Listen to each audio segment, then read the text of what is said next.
think Huh? yeah. Okay. It's Marianne Wilson here. I'm a store manager in this very special location called London Station. We're in the downtown Surrey. So my whole family, my first husband and our two children. Miguel was 15 years old at the time, and our younger son Jaime was only 5 years old at the time. So we came to Canada, and that was about 10 years ago.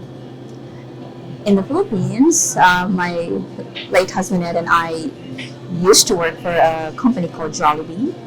So it's because of the skills that we had in restaurant management that we were able to get our visa under the Federal Skilled Worker Program. So we came here as immigrants.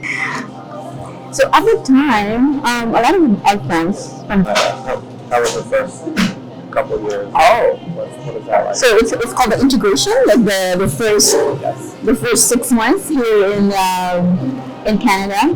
And that was one of the best times of my life, like really yeah. So like when our application, we did it by ourselves. So we applied online.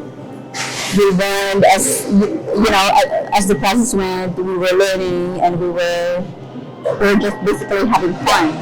So the visa came sooner than we expected. So like it came in less than a year. Yeah, That was really fast. that was very fast. And we were like looking at each other, and we said like, we were really serious, right? But in the meantime, like you had a visa, so because you uplift your life, right? You're in the comfort zone, and then you go to another country, and then you start from scratch. My beginning at Starbucks was not easy. It was not easy.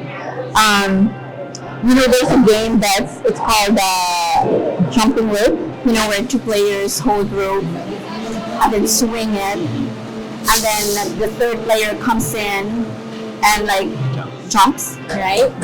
So I felt I was the player, and I knew for certain I can do that game. But then at that time I couldn't, find the right cadence to do it successfully. It was hard. It was so hard.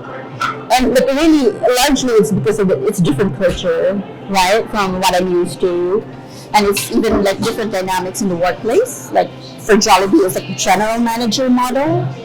So I have all 50 hours a week to like just really plan and monitor, and but sales is different, right? So, but I couldn't do that. Like I focused on like what I'm here for. I don't know. Like when we talk about partner experience now, and like what I gave my partner, I didn't have that kind of experience when I was starting. But I just focused on the reason why I'm here, and really it's the nurturing and inspiring the human spirit.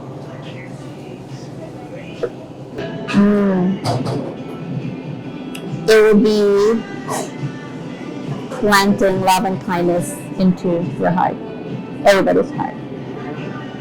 One of my favorite moments when I'm working, so I'm in the till, and when it's time to pay, people would hit each other to the payment machine, right? And I would like pause and embrace that moment, and like tell them that I feel this will be the only argument that you will ever do in life. Like can you imagine if in this world and in this life, that's all we need to argue about? Who gets to give kindness and who gets to give love? There's a line that says, like no amount of success anywhere else can ever compensate for a failure in the home. I was like a student activist. I spent half of my university years in the streets. fighting for the Philippines, you know.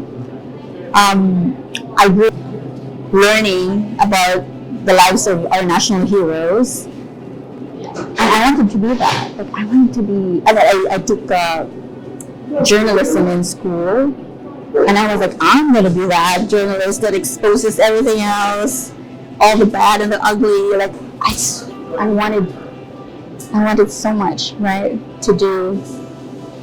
So much to do for. I wanted to dedicate my life for my country.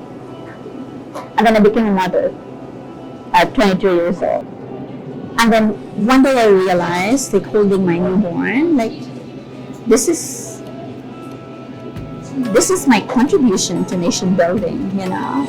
Like I just need to raise this child to be a good citizen, to be a loving, kind, happy person. And that's my contribution to nation building.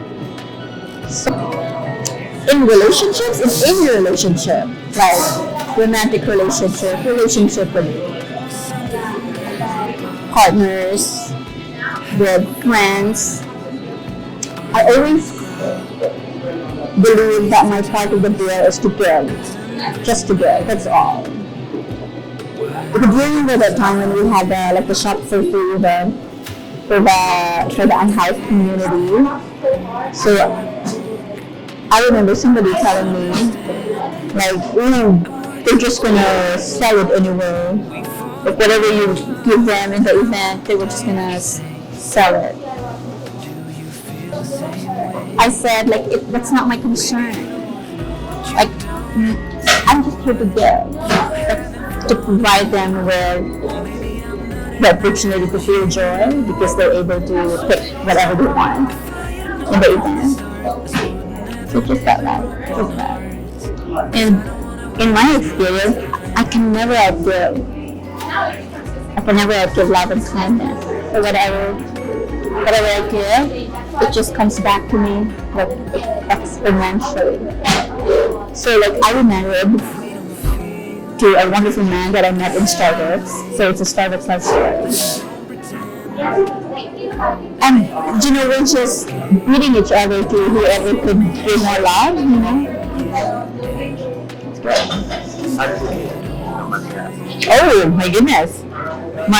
We met on my first day here in Starbucks. So I opened, and I didn't know that like he was a regular customer. And he was in charge of putting the patio furniture for them.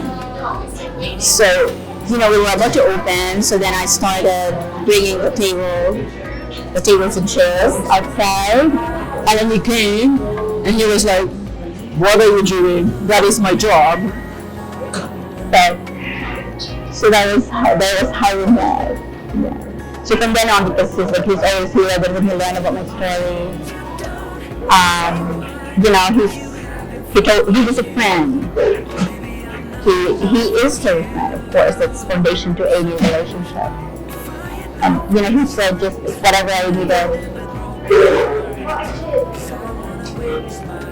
When I needed somebody to talk to, he was there.